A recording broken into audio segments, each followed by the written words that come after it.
Welcome everyone. We are here today where people come and share their stories in life. Today we have a gentleman here from Zim. Let him give us an introduction of who he is and probably where he is from. Thank you very much. My name is Francis Chimuka. As you have heard, I'm from Zimbabwe. I was born and bred in a small town called Triangle. Basically it's a sugar estate. So it was a closely knit community where we grew up knowing pretty much most of the people that were in there. So that's where basically I did all my primary education till I left for boarding school when I was 13. Thank you. Okay. As you were already telling us about how you grew up, may you just continue telling us from primary, high school, and so on. Can you just go on and tell us about how you grew up?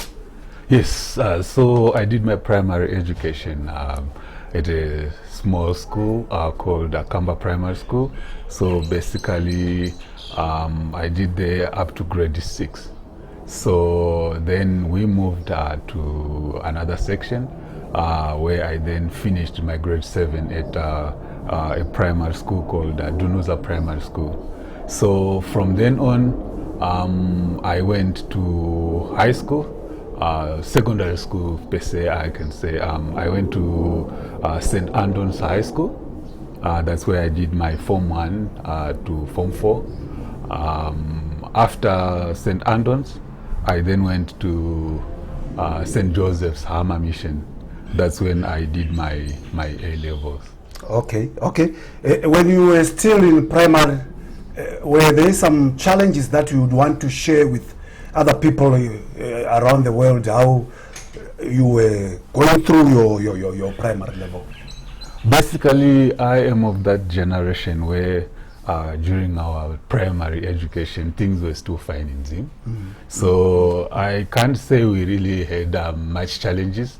Yeah, we can say education was good by then. We were happy as kids.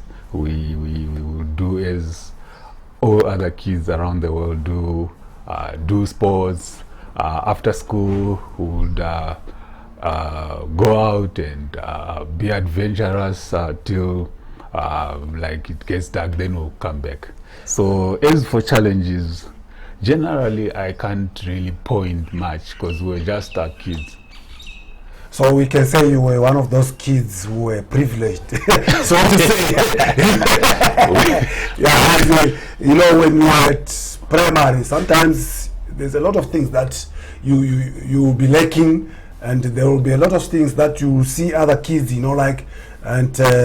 maybe, let's say for example, you have loved to play soccer, but because you could not afford some soccer boots or something. So, but let's just say you were one of those kids who were privileged. After primary, then you went on to do your secondary school. Tell us about the high school. Yeah, so around 2000, that's when I started my Form 1. That's when I think things started going south in Zim. We had the land reform, and from then on things started kind of like going downwards. So that's when we started to feel that every term that we would go to school, our groceries that we used to carry to school started decreasing year in, year out. Like Form 1 first term, when we went to school, we had a lot of groceries.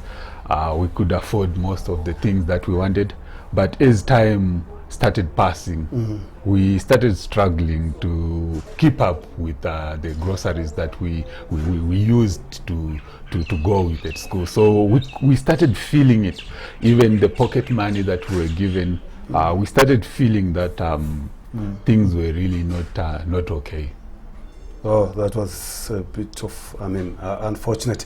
But, right, when you were there at high school, did you, were you doing sports, or were there something that you can say, maybe some small trophies or medals, be it in class or doing sports? If you can tell us something, Yeah, I was doing sports. I used to play volleyball, but St. Anton's, basically they didn't really concentrate much on volleyball. They were more of soccer. So it was different from Hama, because when I then went for A-level, Hama, all the energies was mostly on volleyball. So we used to go to play at the nationals with other schools that were good. Education-wise, I was average to above average in class. I really didn't struggle much with school. Okay. Yes. Okay. Then after high school, you said you went for A-levels, and then after A-levels, can you tell us? From A-level, let's just say trying to apply for a place to university. I know in Zim, after A-level, if you happen to have nice points, you start. Were there any challenges in trying to get a place to further your education in university after A-level? I didn't face any much challenges, because when I finished high school, I applied for a place at UZ. I also applied for a place at MSU and Chinoi, and I was accepted for the computer science class on all those schools. So I had to choose which school I wanted to go. So I then decided to go to Midland State University. That's where I did my degree there. Okay. Now let's hear at university. For those number of years that you were, busy doing your course. Were there any challenges? How was it at university? Tell us. Because before you told us that things were not now going well, we just want to hear, were there any challenges? How were things at the university? So by the time we started, things were already bad, because this is now 2006. I'm doing my first year at university. From when I left home, I had everything covered. We had calculated how much money I needed for all my meals, including from Friday, Saturday, Sunday, that I would have maybe better meals. But the reality just kicked in when I went to school, when I realized that prices started to skyrocket. Things were just so bad back then that we started struggling to even get meals sometimes.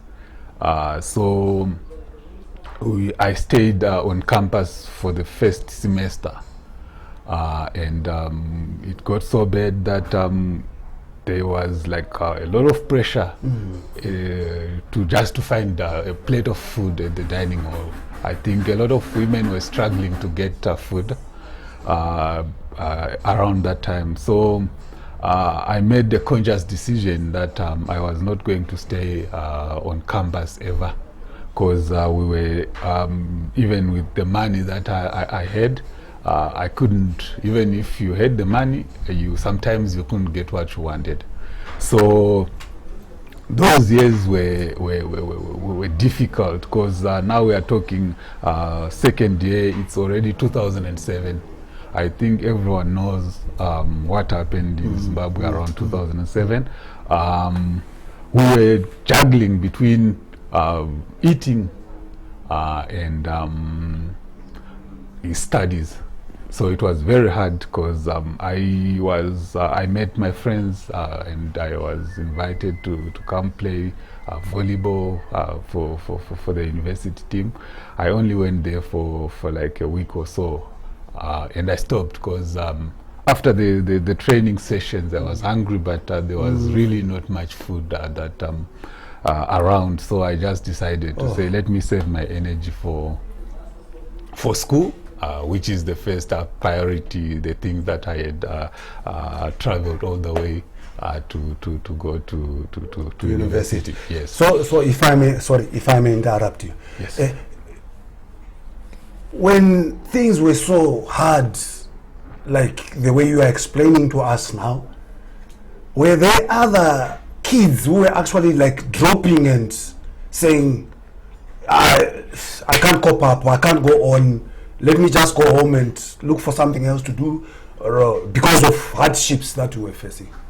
Yeah. Because you will find out that when we started, we had some people that when we went for the second semester, or when we went for our second year, we didn't see them. They dropped out, and some decided to leave the country, to do maybe to find work or to study somewhere. I'm not sure there, but it was there were cases where people actually failed to pay the school fees and to actually make it there, because things were getting tougher and tougher by the day. What about during the holidays? When, you were going on holidays, during the holidays, when you go back home, how was the situation? So at home, you would go back home. Luckily for me, I had an extended family, which assisted me a lot. Sometimes I would go back home to my mom. Then you would see that she's trying. So luckily, because we were coming from a triangle where there's sugar, so by that time I started like I would buy some sugar and triangle there, travel to Blawayo, then sell the sugar there. And we would get all the essentials that we want. Sometimes cross to Botswana, get it, then come back. So that's how we were now surviving. Okay. Now, then you managed to graduate. Yes. Then you after graduating, now you must look for a job now. Yes. What happened? How tell us how it happened. After graduating, now you are facing the world of like looking for a job now, and tell us. So luckily in Zim we have what we call work-related learning. So this is like an attachment. So after 2 years at university, the third year you're supposed to look for a company to work for. So I worked for a big beverages company back in Zim. So after graduating, I also interviewed with them and luckily I got my graduate traineeship with them. So I struggled also because there were a lot of interviews that I went to, but I didn't get the job. But luckily, because I had the history with them, they managed to take me back in. All right. So, in other words, you are saying soon after graduating, you started working when you had some attachment or Yes. internship or okay. Yes, where I had All my right, internship. all right. So I just went back there. Then I started. They working. offered you a job. Yes, Okay. it was like so we call it. So this the first is attachment work-related learning. Then after you start with a graduate traineeship. Okay. Yes. Okay. Then that was 2010. 2010. I graduated 2010 in now. 2010. Okay. So I then started working in 2011. 2011. Yes. How long did you work? I mean, like, So tell us more now. Yeah, we want to hear when you got the job, and then yes, so I was there until around 2013. Yes, then I realized that Zimbabwe wasn't something that was going to fulfill my dreams.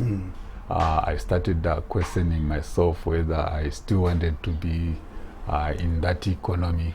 But in terms of working and stuff, we managed to amass a lot of experience because it was a big company, and as a big company, we also were exposed to a lot of new technologies that also helped me later in my career. so in other words, you are saying as a worker, you didn't have any serious problems or challenges, but considering the economy of the country now, that's where you could see that. Yes, working, we were just like my peers. When we met Fridays and weekends with my peers from university, we were actually more or less at the same level. So it wasn't really that I was struggling that much, but it was just a conscious decision to say where my dreams, what I want in life, what I want to achieve in life, is not going to be achieved in this economy. In this economy. Yes. So that's when you decided now to move. move. Where did you go? So when I finished university, I had that this lingering thought that I wanted to go to a bigger economy, mostly Europe. But the only gateway for me was to try to pass by South Africa, because that's an economy that's at least better. You would learn more than what I could get to Zimbabwe. So I did my some of the paperwork that's required in South Africa prior, just after university. But back then I wasn't really planning to move. But after realizing that I was not going to achieve what I wanted, that's when I decided to move down south and started processing all the paperwork that's required. Tell us there, when you decided to come here, did you have a relative? Did you come, or did you go to South Africa to have somewhere to rent while you are processing your papers, or you had a friend or relative? Tell us how it happened there. Fortunately enough, I had a relative who was well established here. So when I came, I had like mostly the things that I wanted. So we can say the relative was taking care of you. Yes. During that time of crossing over to South Africa. Yes. Okay. Yes. So were there any challenges there? Not really. Luckily, when I left Zimbabwe, we were still using US dollars. So I had some money saved up. And when I crossed over, I was well taken care of. I really didn't need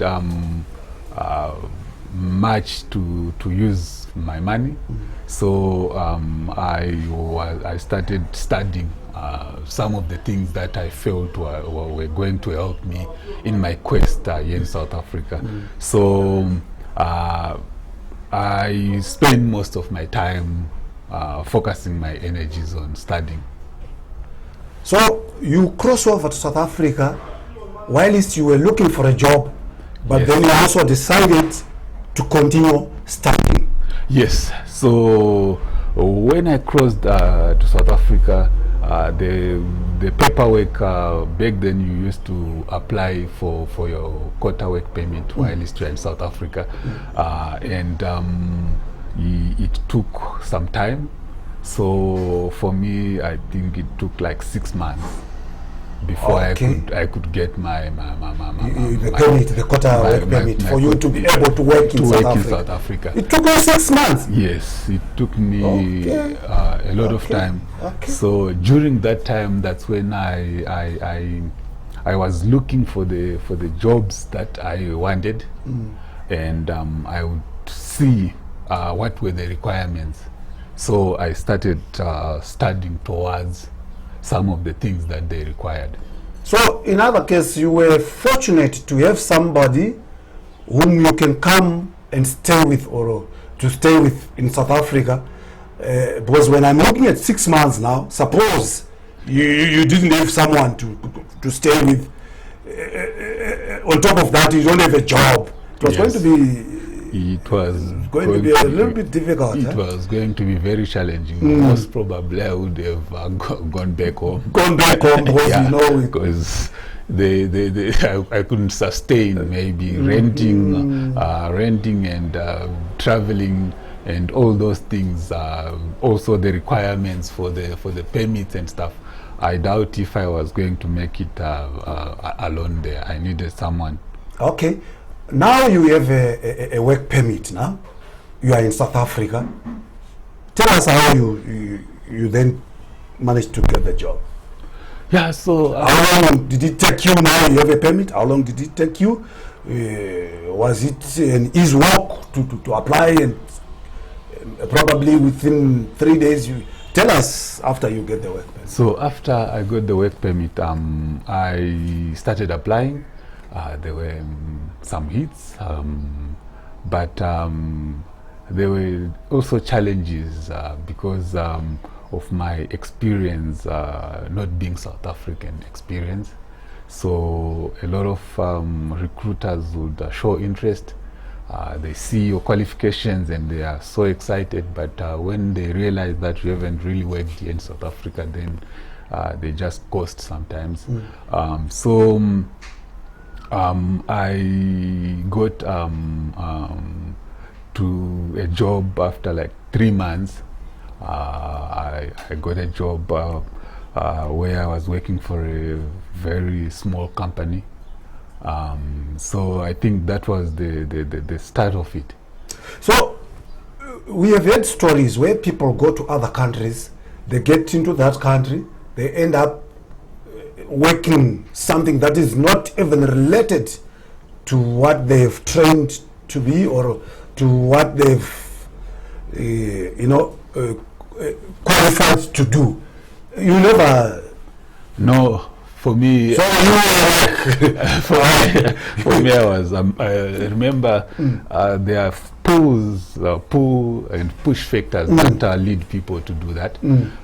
Because I was comfortable where I was staying. I had a relative or relatives taking care of me. There was really no need for me to do anything like that. What I just needed was to focus on my energy. well, maybe that's what gave you the opportunity also to Yes. further start. Yes. I mean, enriching what you're already Yes. wanting to do in life. Yes. Okay. So because I had internet, I had all the things that I wanted, so I could spend most of my time studying, practicing towards the things that I wanted to do. All right, all right. So now you get the job now. Yes. You were actually telling us about your first job. Tell us Yes. more. Yeah, so it was, small companies, there was like a high turnover. I was so excited that I had gotten a job in one of the posh suburbs in Joburg, but the happiness didn't last. Are you still there at that company? I left ages ago. You left? Yes, I left. What led you to leave this company? What was, I mean, and then what, tell us more. So fortunately, because now I was working for a South African company, for a company in South Africa, it didn't take me long for other companies to start noticing me, because now I had South African experience, sort of, though it was just a few months, but there were a lot of phone calls already to some other opportunities that were cropping up around that time. All right. So up to now, how many companies have you worked for?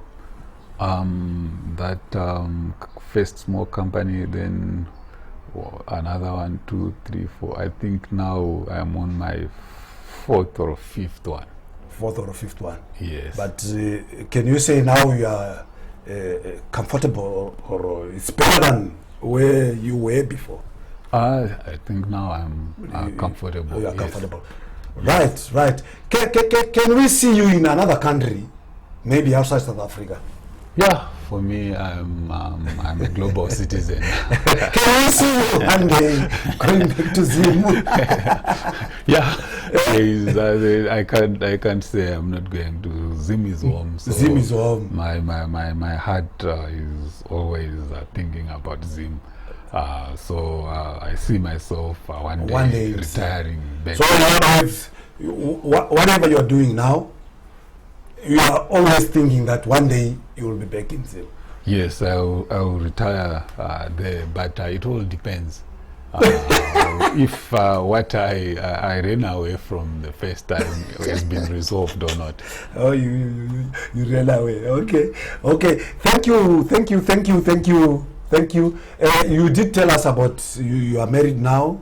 You have a wife and a kid. Your wife is working? No. She's not working. She's currently not working. Okay. No, that's fine. Thank you, ladies and gentlemen out there. We have been speaking to Mr. Chimuka here, Francis. We heard his story, and we want to appreciate the time that we have been talking to him here. We hope it inspires, especially young guys, to say, even if life is sometimes harsh or hard, things up and down, but you have to hang on there and focus, and eventually things will come right. Thank you so much. Thank you.